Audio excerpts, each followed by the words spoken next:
Dillian, great to see you ahead of November 21st. First things first, how is camp going already? You look in tremendous shape, and I suppose part of that is you haven't had the chance to blow up in between fights. You've gone straight back to the grindstone. Yeah, I had a rest. I had like about 10, 12 day rest, sit down, did nothing, ate what I want, chill out, relax. You know, I was waking up at flipping 3 o'clock in the afternoon, which is very weird for me, but the rest was needed. Obviously, it wasn't a hard fight, it wasn't a tough fight, you know, but obviously my medical team told me I needed to rest, I needed to just relax, let my body go for a bit, and I did that. Then I went back into training moderately, and then now the last 2 weeks I've been just set up in the training, you know. We're just training at the minute, another few more weeks and we'll start sparring again, but for now we're just training, working the physical side of stuff, and that's it really. That's all we need to work on really. It's not like we need to work on mentally this and no, it's nothing to, you know, just keep ticking over and just come in with a bit more zest, as they say. You mentioned your medical team there. It is important to address that. Rather than taking a prolonged time off, you have gone straight back in. So there have been people that have said, is it too soon? Are you mentally and physically in the right shape to jump straight back in so soon? What would you say to those people? Everyone's different, you know, everyone's different. I didn't get beat up. It wasn't a fight I got beat up round after round. This is a fight, it's heavyweight boxing, you know what I mean? I knocked him down twice. I got knocked down once, obviously. I put a lot of hurt in him. I didn't get hurt that bad, I got knocked out. You know, obviously it's heavyweight boxing, one punch can change everything, you know what I mean? And that's it. See, time and time again, guys win a fight and they get stopped, but that's just what it is. It wasn't, like I said, if we had rounds and rounds where I was getting beat up for 3 or 4 rounds sustainable, then obviously I would take a long time off, but that wasn't the case, you know what I mean? And as you guys see, I was all right straight after. You know, I didn't get straight back in the training, and rest, and recover, give my body a bit of time to rest, and then now I'm back training, you know. And as you can see, I'm good, still smiling, still happy, you know, ain't talking funny or anything, I'm all good, so we're good and we're ready to go again.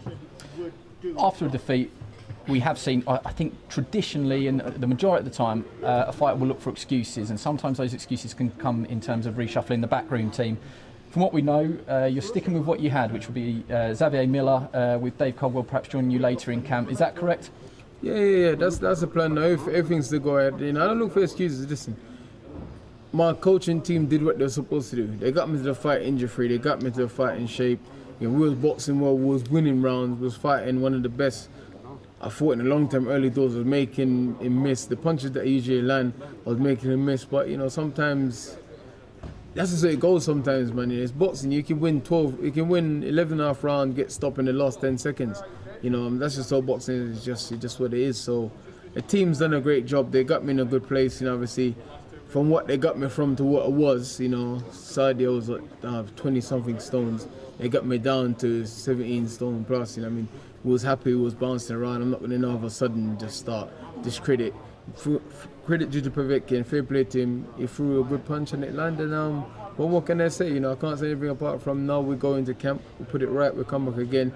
I believe I beat Povetkin 9 times out of 10.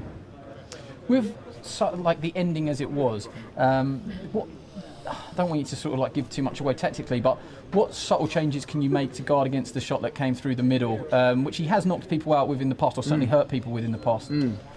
Just get on top of him and beat the heck out of him early doors. So just start bringing the pain from early, you know. But let's see, you know, obviously, sometimes you buy into things, people say, oh yeah, is this fight, is that fight, is this, is that. You get caught up into that. In early doors, you're a bit more cautious than you usually are because of the occasion, the fight you're fighting and other things. But we've been in there. He knows me and I know him now, and he knows whenever I touch him, it's a problem.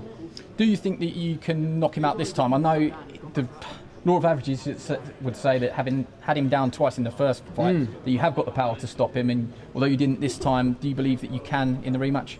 I believe I could have stopped him first time, and I believe even more now that I can stop him. But you know, obviously a tough guy, he's a durable fighter, very, very good technically as well, and he's tough as well. So obviously, but now I just know exactly what I need to do and how I need to go about it. You know, obviously, first time I had an idea, now I know exactly what I need to do and how I need to go about it. The WBC came out with 1 or 2 things.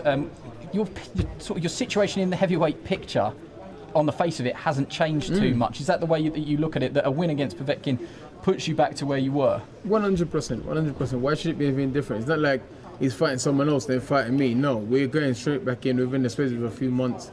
And that's it, changes nothing. Fury still ain't fought Wilder yet, so still the same place, still the same position. We just a little slip up in the middle, and we're about to sort it right out now. So just after I get past Povetkin, then everything should still be back on course. Deontay Wilder and Fury still seems very much up in the air. So do you think that your name could enter that picture? Man, I don't know. Right now, I just got to focus on that and Povetkin, give him the full respect that he deserves. My team's doing it behind the scenes. They're doing all the right things for me, you know, but if I don't win, then it doesn't matter. So I'm just focused on winning this fight. You know, I'm not looking like, oh, this, that, and the other. I never do. Even before the last fight, I said the same thing. I didn't say. That was us. I didn't say, oh, yeah, you guys are putting on me, and I was saying, listen, I'm focused on the fight because it's a dangerous fight. And usually the last shadow is usually the hardest one. So, you know me, you know, I'm just focused on this fight, you know, and get the job done, deal with the job in good fashion. And this time, you know, it's going to be a different fight this time, completely different fight. No, it's not your business, but it is always good to get another opinion.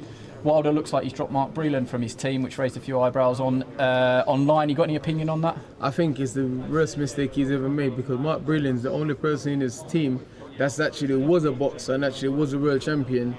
It was the only person that didn't care about money and fame, someone who actually was acting from an emotional point, someone who understands what I feel like someone was thinking about his health and did the right thing, in my opinion, from the towel him, because he could have got seriously hurt. He was getting hit with punches that wasn't knocking him out, that was concussing him. But anyway, Mark Breland knows what it's like, because Mark Breland's been in the same position Wilder was in. You know, he's been in the same position, so he knows he's someone that cares about the athlete and the boxing side of things, not just, yeah, bomb squad nonsense. He don't care about that. You see, he's the only one in the team. You don't see him running around and shouting and screaming. He's just a little quiet guy, does his job. He's the only person that really cares about Deontay Wilder. Deontay Wilder is an idiot. He clearly can't see that, so, you know, he wants hype man around him that will leave him in there to get him killed. So, good luck to him. It's his team. He do whatever he wants, but I think it's a bad mistake. Mark Breland's the only one that actually knows boxing in his team. None of them ain't got no credibility to be boxing coaches. Last one before I let you go, just to finish on yourself. Mentally, I don't think I've ever seen you in such a positive frame of mind, and I include after some wins, like you mentioned the dark places that Saudi took you, and after the Rivas fight. Those were 2 victories. This is coming off of defeat, but I don't think I've ever seen you in such a positive place. What is taking you to this mental state? Because I know what I can do, I know what I'm capable of, you know, obviously now. I went into those fights, like, not even focused at all. Those fights, Rivas and the fights after, going into those fights, not focused. I was just boxing those fights on autopilot. I was boxing, and I still win.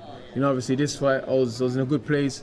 I was training, coming well, I was fighting well, and I just got caught. So for me, it's just like, nothing has changed. I'm still the same person. I'd have got beat up 1, 2, 3, 4 rounds and got stopped badly in the 5th.